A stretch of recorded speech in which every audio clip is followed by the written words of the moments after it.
अस्सलाम वालेकुम दोस्तों, मेरा नाम है अली, मैं हमेशा की तरह मौजूद है दाऊद और आप देख रहे हैं इस वक्त क्रिकेट लवर अली शो, क्योंकि उसको देख रहे हैं बनता है। दोस्तों आप लोग से बात करने जा रहे हैं कि पाकिस्तान बड़ी जबरदस्त किस्म की जो है पोजीशन में आ चुका है। बात करेंगे WTC को लेकर, बात करेंगे बाबर आजम की हीरोइक को लेकर के। बाबर आजम अब दुनिया के वाइड कप्तान बनने जा रहे हैं जिन्होंने कारनामा सर नाम दिया। बात करेंगे इसके ऊपर, बात करेंगे अब्दुल्ला शफीक को लेकर। पाकिस्तानी तो अब्दुल्ला शफीक को कह रहे हैं एक चुम्मी इधर, एक पप्पी इधर, एक पप्पी उधर। भाई बस ये अब्दुल्ला शफीक एक बार मिल जाए पाकिस्तानियों को, ऐसी ऐसी जफियां डालेंगे वो यकीन करें, ऐसी ऐसी जफियां डालेंगे कि मजा आ जाएगा।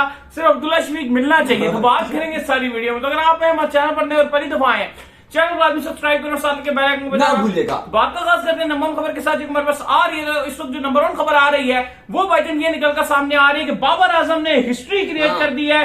दुनिया के वाइड ऐसे कप्तान बन गए जिसने गोल के अंदर इतना बड़ा चेस कर दिखाया था। और अली, अगर अब्दुल्ला शफीक को हम बोले कि द किंग ऑफ गोल, तो ये भी गलत नहीं होगा। द रियल किंग ऑफ गोल, क्योंकि गोल में ये 340 प्लस का टारगेट कभी किसी ने सोचा भी नहीं होगा चेस करने का, और वो इन्होंने चेस कर दिया। और अली, जो बाबर आजम की बात कर रहे हैं, बाबर आजम की कप्तानी में आपने T20 का हाईएस्ट रन चेस किया है। आपने बाबर आजम की कप्तानी में ODIs का हाईएस्ट रन चेस किया है। आपने बाबर आजम की कप्तानी में टेस्ट का सेकंड हाईएस्ट रन चेस किया है। और आपने बाबर आजम की कप्तानी में गोल में वो कर दिखाया जो शायद कभी किसी ने सोचा भी नहीं था, जो ऑस्ट्रेलिया ने नहीं सोचा, जो इंग्लैंड ने नहीं सोचा, जो न्यूजीलैंड नहीं कर सका, जो भारत ना कर सका, जो बांग्लादेश ना कर सका, जो वेस्ट इंडीज ना कर सका, जो साउथ अफ्रीका भी ना कर सका, इवन श्रीलंका खुद भी वो कर ना सका, जो हमने कर दिखाया। बस बाबर आजम को कप्तानी में थोड़ी सी मजीद इंप्रूवमेंट की जरूरत है। वो जो फील्डिंग के दौरान वो कर रहे होते हैं, लर्निंग प्रोसेस है। बॉलिंग साइड में होता है तो बाबर को बस थोड़ी सी जो मजीद इंप्रूवमेंट की जरूरत है। बैटिंग साइड में बाबर आजम बैट्समैनों को बहुत अच्छा गाइड करता है। और देखिए, वो भी लर्निंग प्रोसेस है, जाहिर है बाबर कोई भी सीखा सिखाया नहीं आता। बाबर आजम सीखेंगे। प्लेइंग 11 में भी जैसे डिसीजंस कुछ मिस्टेक्स थी, जैसे बिफोर आजम नहीं है, फिर हमारे लेफ्टी नुमान नहीं है इसके अंदर, लेकिन नेक्स्ट में अगर ये मिस्टेक है, लेकिन नेक्स्ट में नहीं दोहरानी चाहिए। नेक्स्ट में हमें अजहर अली को बाहर करना चाहिए, नुमान आना चाहिए। लेकिन फिलहाल बाबर ने जो किया, बाबर आजम जो अपनी कप्तानी में तीसरा पाकिस्तान टीम को लेकर जा रहे हैं, आपने 200 T20 में चेस कर रहे हैं, आपने ODI का हाईएस्ट रन चेस कर दिया, आपने टेस्ट का सेकंड हाईएस्ट चेस कर दिया, गोल में जो आपकी परफॉर्मेंसेज हैं, और जो अपने प्लेयर्स को बाबर आजम कॉन्फिडेंस दे रहे हैं। अब्दुल्ला शफीक जैसे प्लेयर्स अपना छठा मैच खेल रहे हैं। अब्दुल्ला शफीक का ये छठा मैच है। 22-23 साल का ये लड़का है। 6 मैच इसने खेले हुए हैं। जावेद मियादाद का रिकॉर्ड तोड़ दिया, सुनील गवास्कर का रिकॉर्ड तोड़ने के बिल्कुल करीब है। मतलब आउटस्टैंडिंग इनिंग्स खेल रहे हैं। अगर बात करें तो जब एक अच्छा बैट्समैन आपको कप्तान बना, तो उससे सबसे बड़ा जो पाकिस्तान को बेनिफिट हुआ है वो ये हुआ है कि पाकिस्तान चेस में अच्छा हो गया है। इससे पहले कभी भी हिस्ट्री में आप उठा के देख ले तो सबसे गंदे चेस में हम रहे हैं दाऊद साहब। मतलब चेस हमसे होता ही नहीं था। अगर हम पहले टारगेट देते तो हमारी बॉलिंग जरूर रोक लेती थी, लेकिन अब उल्टी गंगा बहना शुरू हो गया। हम चेस बहुत अच्छा करना शुरू। और अगर अगले में अगर अब्दुल्ला शफीक ऐसे जैसे आज इन्होंने इनिंग खेली, अगर ऐसे ही कोई ये 200 रन कोई मार देते हैं, वैसे बड़ा मुश्किल है, लेकिन अगर अगले टेस्ट में मार देते हैं तो ये डॉन ब्रैडमैन का भी रिकॉर्ड तोड़ देंगे, सुनील गवास्कर का भी तोड़ देंगे, और जॉर्ज हेडले जो वेस्ट इंडीज के लेजेंडरी बल्लेबाज हैं उनका भी ये रिकॉर्ड तोड़ देंगे। और खाली 6 मैचेस में यार अनबिलीवेबल बल्लेबाजी है। मैं तुमको द किंग ऑफ गोल बुलाऊंगा आज से, Abdullah Shafique the king of goal. और अली, पाकिस्तान ने जिस तरीके से आज श्रीलंका को हराया, हारा हुआ मैच था, श्रीलंका के जॉ से इन्होंने मैच जो है वो छीना, उनके जबड़ों से मैच को निकाल लिया।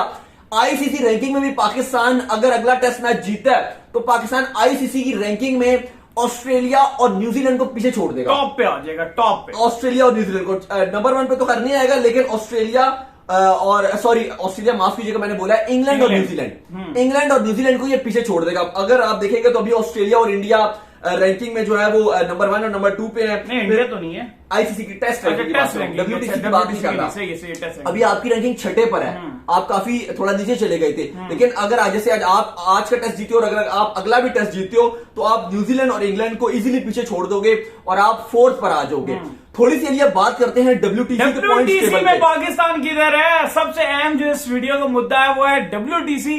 तो WTC के अंदर पाकिस्तान की पोजीशन कहां पर है। बहुत लोग लगातार हमसे जैसे ही पाकिस्तान जीता है WTC पाकिस्तान में ट्रेंड भी करना शुरू हो गया, सवाल भी आना शुरू हो गए लगातार कि पाकिस्तान WTC में किधर है। तो भाई माशाल्लाह माशाल्लाह, अल्लाह बुरी नजर से बचाए, तो नंबर 3 पर पहुंच गए। अब्दुल्ला शफीक के हीरोइक 160 ने और बाबर आजम की शानदार कप्तानी ने पाकिस्तान को एक लिया ऊंची उड़ान। हीरोइक जंप पाकिस्तान टीम ने लिया और पाकिस्तान ने पहले तो श्रीलंका से थर्ड पोजीशन छीनी, इंडिया फोर्थ, उसके बाद फोर्थ पर आ रहा था, इंडिया से भी पाकिस्तान ने पोजीशन छीन लिया और अब पाकिस्तान थर्ड नंबर पे आ चुका है।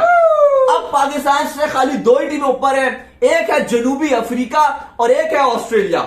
साउथ अफ्रीका नंबर 1 पे है, ऑस्ट्रेलिया नंबर 2 पे है, पाकिस्तान नंबर 3 पे आ गया। याद रहे, दो टीमों ने खेलना है फाइनल 2023 लॉर्ड्स में फाइनल। पाकिस्तान के इम्कानात रोशन नजर आ रहे हैं। एक बहुत बड़ी ये सीरीज थी, एक बहुत बड़ी मुश्किल सीरीज है जो हम बात कर रहे थे कि पाकिस्तान को टारगेट पूरा करना है, पाकिस्तान को हराना है श्रीलंका को, फिर आपके बाद अगले मार्के इंग्लैंड और न्यूजीलैंड के साथ होंगे और अगर आप उनको भी हराते हो तो इंशाल्लाह आपको मिलेगा टिकट, बिल्कुल मिलेगा टिकट लॉर्ड्स के फाइनल का। अब सवाल यहां पर यह है कि दूसरी टीम कौन हो सकती है। जाहिर है अभी तो खैर आप पाकिस्तान का भी नहीं कह सकते कि वो जा रहे हैं। बेनिफिट हुआ इनके, जो श्रीलंका आ रही है, श्रीलंका नीचे गई है, इंडिया से भी इंडिया से नीचे गई है, लेकिन इंडिया की पोजीशन फोर्थ ही है। इंडिया पहले भी फोर्थ पे था, उनकी फोर्थ ही है। फायदा तो टॉप पोजीशन में श्रीलंका चल रहा था। हाँ, इन दोनों से ऊपर आ गया था श्रीलंका थर्ड पे था, अब श्रीलंका खाली जो फिफ्थ पे चला गया और पाकिस्तान जो, बल्कि श्रीलंका तो सिक्स पे चला गया और पाकिस्तान जो वो श्रीलंका की पोजीशन पे चला गया। फोर्थ पे भी इंडिया है, फिफ्थ पे वेस्ट इंडीज है, छठे पे श्रीलंका चला गया, सातवें पे इंग्लैंड, आठवें पे न्यूजीलैंड, नौवें पे बांग्लादेश। अगर इंशाल्लाह अगला टेस्ट मैच भी आप जीतते हो और 2-0 से आप इनको फारिग करते हो, आप टॉप पर आ रहे हो। फिर आप टॉप पे आ रहे हो, फिर आप ऊपर आ जाओगे और श्रीलंका फिर बिल्कुल ही फारिग होकर नीचे चला जाएगा। फिर आपके कभी इम्कान जो है बढ़ जाएंगे। लेकिन अगर श्रीलंका आपको यहां पर हरा देता है अगला टेस्ट मैच, श्रीलंका वापस ऊपर नहीं, अल्लाह ना करे, उम्मीद यही करते हैं कि पाकिस्तान जीते, क्योंकि मेरी बड़ी ख्वाहिश है नहीं कि इंडिया और पाकिस्तान का टेस्ट मैच हमें देखने को मिले। मैं तो ये चाहता हूं कि घर पर जब इंडिया और ऑस्ट्रेलिया की सीरीज है, वो इंडिया ऑस्ट्रेलिया को मारे, पाकिस्तान इंग्लैंड और न्यूजीलैंड को मारे, फिर इंडिया बांग्लादेश को हराए और उसके बाद पाकिस्तान और साउथ अफ्रीका और ऑस्ट्रेलिया की जो सीरीज है वो किसी तरीके से बराबर शराबर हो जाए। इंग्लैंड जो साउथ अफ्रीका को टेस्ट सीरीज हरा दे और फिर पाकिस्तान और इंडिया दोनों फाइनल में खेले। अगर मेन बात थोड़ी सी देखें ना, तो ये दोनों चीजें पाकिस्तान और इंडिया के हाथ में ही आती जा रही है। जैसे इंडिया, अब ऑस्ट्रेलिया जब इंडिया का टूर करेगा तो वो इंडिया के हाथ में, स्पिन ट्रैक बना सकते हैं। इंग्लैंड जब पाकिस्तान का टूर करेगा तो ये पाकिस्तान के हाथ में है। इस टाइम ये दोनों ही बने। न्यूजीलैंड भी आपको हराएगा, वो भी आपके हाथ में है। श्रीलंका में आप अच्छा कर रहे हो, फिर इंडिया का एक बांग्लादेश को दौरा है। अगर ये दोनों अपनी अपनी सीरीज जीतते हैं तो भाई इनको कोई नहीं रोक सकता और ये डायरेक्ट जाएंगे, क्योंकि आपको पता है कि इंडिया अगर ऑस्ट्रेलिया को हरा देता है अपने घर में तो ऑब्वियसली ऑस्ट्रेलिया के पॉइंट्स कम होंगे और ऑस्ट्रेलिया साउथ अफ्रीका को हरा देगा अपने घर में तो जाहिर है साउथ अफ्रीका की भी पोजीशन नीचे आएगी और उम्मीद करते हैं कि इंग्लैंड भी साउथ अफ्रीका को हरा देगा तो पोजीशन उनकी भी नीचे आएगी। तो इस तरीके से पाकिस्तान और इंडिया दोनों आगे जा सकते हैं। लेकिन अभी खुशखबरी यह है, बड़ी गुड न्यूज ये है कि पाकिस्तान ने श्रीलंका को भी WTC में पीछे छोड़ दिया, पाकिस्तान ने इंडिया को भी पीछे छोड़ दिया, पाकिस्तान थर्ड नंबर पे आ गया और पाकिस्तान के कभी इम्कान नजर आ रहे हैं कि पाकिस्तान टॉप 2 में आ सकता है और टॉप 2 वालों को मौका मिलेगा WTC का फाइनल खेलने का। इमेजिन कीजिए कि पाकिस्तान लॉर्ड्स में 2023 में फाइनल खेल रहा होगा बाबर आजम की कप्तानी में और टेस्ट मैच बाबर आजम को मिलेगी और हम WTC 2023 के अल्लाह करे चैंपियन बन जाएं। दिल गार्डन शीरी जैसा हो जाएगा। लेकिन उसके लिए ऐसे आप नहीं जा सकते, भी आपको तब्दीलियों की जरूरत है। आज अगर आप देखें टीम नहीं बनी गोल का, अगर आप टेस्ट में जीते हो तो इसका क्रेडिट आपको फुल क्रेडिट देना पड़ेगा। बिल्कुल, अब्दुल्ला शफीक को पहले जाता है जिसने गेम फिनिश करके आया है, और उससे बड़ा क्रेडिट तो आप किसी को दे नहीं सकते। और फिर बाबर आजम जिसने कप्तानी भी शानदार की और प्रेशर सिचुएशन में अब्दुल्ला शफीक का साथ दिया। इंपॉर्टेंट 50 मैच सेकंड इनिंग में और पहली इनिंग में उस टाइम सेंचुरी बनाई कि शायद अगर आप वहां पे मार खा जाते तो आप इस गेम में आते ही ना। अगर बाबर आजम वो पहली इनिंग का टारगेट पूरा ना करते तो पाकिस्तान इतना लेट डाउन हो चुका होता, इतना लेट डाउन होता कि श्रीलंका फिर आपको ऐसे मारता कि आपकी सोच थी। तो बाबर आजम ने वो श्रीलंका की जो लीड थी वो पूरी उतारी, सिर्फ 4 ही रन कम रह गए थे तो बाबर ने वो इंपॉर्टेंट टाइम पर सेंचुरी स्कोर की। तो बाबर को क्रेडिट जाता है। और फिर सेकंड इनिंग में अब्दुल्ला शफीक ने इंश्योर किया, क्योंकि हम कल भी बात कर रहे थे कि ठीक है 120 रन रह गया, लेकिन अगर अब्दुल्ला शफीक वहां पर आउट होते हैं, अकेले ही थे मॉर्निंग में, अगर शुरू में पहले 5 ओवर में अगर अब्दुल्ला शफीक आउट हो जाती है आप ये टारगेट चेस कर ही नहीं सकते। नहीं कर सकते। हमने सारे बैट्समैनों के हालात देख ले, नवाज से सही प्रॉपर बल्ले को बॉल नहीं लग रहा था, किसी से आगा सलमान खेल नहीं पा रहे थे, आपके जितने हसन अली आए एक चौका रिजवान भी वहां पे कुछ ना करते, लेकिन क्योंकि आपके अब्दुल्ला शफीक खड़े हुए थे तो उन्होंने एक एंड संभाल के रखा हुआ था, वहां पर आपके फिर रन बनाए, रिजवान ने बड़े इंपॉर्टेंट 40 रन बनाए, फिर हल्के फुल्के आखिर में नवाज ने भी रन बनाए, लेकिन सारे इर्द गिर्द जो खेल रहे थे वो अब्दुल्ला शफीक के इर्द गिर्द खेल रहे थे। कोई ऐसा शिकंजा नहीं था जो श्रीलंका ने अपनाया, ना वो लेग पे फिटर लेके, ऑफ पे फिटर लेके, हर तरफ बस वो चाहते, उनको भी पता था कि हमें अब्दुल्ला शफीक को आउट करना है। अगर अब्दुल्ला शफीक आउट ना हुए, उनको पता था कि ये गेम हमारे हाथ में नहीं है। सूर्या जो लेग के एंगल से इतनी खतरनाक वो बॉल करता था ना, वो पैड के पास से बैट लगाओ तो 2 फिल्टर वहां खड़े किए थे उसने कैच के लिए, छोड़ोगे तो पीछे से अंदर जो है वो घुसने का खतरा शदीद जो है उसका रहता था, लेकिन उसको अली साहब, पाकिस्तान ने ये जो अब्दुल्ला शफीक को कर्टेसी जाती है 160 रन की, पाकिस्तान ने अपना सेकंड हाईएस्ट टेस्ट की हिस्ट्री में टारगेट चेज किया है। और यकीन कीजिए, क्योंकि हम जैसे ही पाकिस्तान सेकंड बैट पाकिस्तान ने करनी थी तो हम वैसे ही परेशान थे, क्योंकि गॉल में ज्यादातर जो टीमें जीतती हैं, अगर आप देखें तो ऑलमोस्ट 80% से भी ऊपर आप चले जाएं तो वो हमेशा फर्स्ट बैट वाली टीम जीतती है। जो चेजिंग टीम है वो फारे है, क्योंकि अगर आप स्टैट आपको ये बताते हैं कि खाली 2 बार 100+ का टारगेट चेज हुआ है, 2 बार, एक बार 164 और एक बार वो 268 जो उन्होंने श्रीलंका ने अगेंस्ट न्यूजीलैंड चेस किया था। इसके अलावा कभी हुआ ही नहीं है। इवन अपनी जो होम टीम है श्रीलंका, वो भी नहीं कर सकी।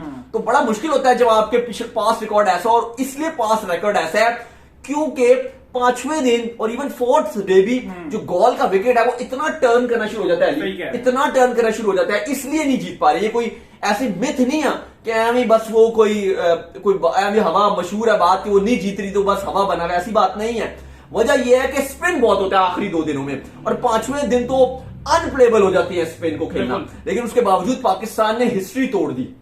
वो कहते हैं ना कि पाकिस्तान टीम ऐसे खेला है आज कि उन्होंने आज जो इतिहास था, जो तारीख थी, वो हटा दी भाई, नई तारीख लिख दी आज पाकिस्तान टीम ने। मजा आ गया यार, ऐसी तारीख जब पाकिस्तान ने लिखी है कि जो लोग कहते हैं कि यार ये नामुमकिन है, ये हो ही नहीं सकता, जब भी पॉसिबल ही नहीं है। जब भी कोई भी दुनिया की नई टीम ट्रैवल करेगी गोल के अंदर, तो जब भी जो है वो स्कोर बोर्ड जो दिखाया जाएगा, जो भी टीम चेस कर रही होगी, हमेशा पाकिस्तान टॉप पे आएगा कि पाकिस्तान ने इतना बड़ा चेस किया। 342 का टारगेट और पाकिस्तान ने 344 रन बोर्ड पे लगा दिए, और ये रिकॉर्ड चेज हुआ, और पाकिस्तान ने आज गॉल की, जब से गॉल में क्रिकेट शुरू हुई है, हिस्ट्री क्रिएट कर दिया। और अगला टेस्ट मैच भी चूंकि गॉल में है, वो भी बड़ा इंपॉर्टेंट होगा, क्योंकि स्पिन है, टॉस मुझे फिर लगता है कि बड़ा इंपॉर्टेंट रहेगा।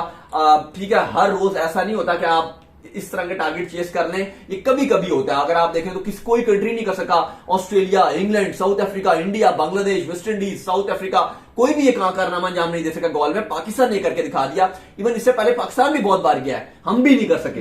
ऐसी बात नहीं है, हमने भी बहुत बार गॉल में खेला है, लेकिन हम भी नाकाम रहे हैं। इवन बहुत बड़ी बड़ी हमारी टीम्स गई हैं, बड़े हमारे स्पिनर को बहुत अच्छा खेलने वाले गए हैं, लेकिन हम नहीं कर सके। कभी हमें मुरली ने पकड़ लिया, कभी हमें हेरात ने पकड़ लिया, लेकिन हम कर नहीं सके। और इस बार जसूरिया था जो लास्ट मैच में ऑस्ट्रेलिया को धूल चिटा के आया था, हमें भी उसने तंग किया हुआ था, लेकिन भाई बाबर ने पहली इनिंग में क्या कमाल आपको मोमेंटम दिया, और दूसरी इनिंग में Abdullah Shafique young 6 test matches खेला हुआ है खाली टोटल अभी आज के मैच को मिला के, लेकिन उसने जो आज कारनामा अंजाम दिया है, ना सिर्फ पाकिस्तान की आईसीसी रैंकिंग इंप्रूव होने जा रही है, बल्कि WTC में हम टॉप 3 में आ गए हैं। और आपको पता है 2 टीम्स जो टॉप 2 टीम्स होंगी उनको मिलेगा फाइनल में जाने का मौका। बिल्कुल, तो उम्मीद करते हैं कि आज का हमारा शो आपको आएगा पसंद। आप वीडियो को लाइक कीजिए, हमारे चैनल को सब्सक्राइब कीजिए, साथ लगे बेल आइकन को बजाइए, और एक और काम कीजिए, और वो ये कीजिए कि इन इंस्टाग्राम में मुझे फॉलो कर लीजिए, वहां पे मैं मौजूद हूं दाऊद क्रिकेट के नेम से। अगर आपको सवाल हो तो वहां पर भेजिएगा, इनको भी फॉलो कीजिए। मैं लवली ऑफिशियल के नाम से लिंक डिस्क्रिप्शन में मौजूद है, जाइए फॉलो कीजिए। नेक्स्ट वीडियो, अल्लाह हाफिज़, बाय बाय, ख्याल रखिएगा।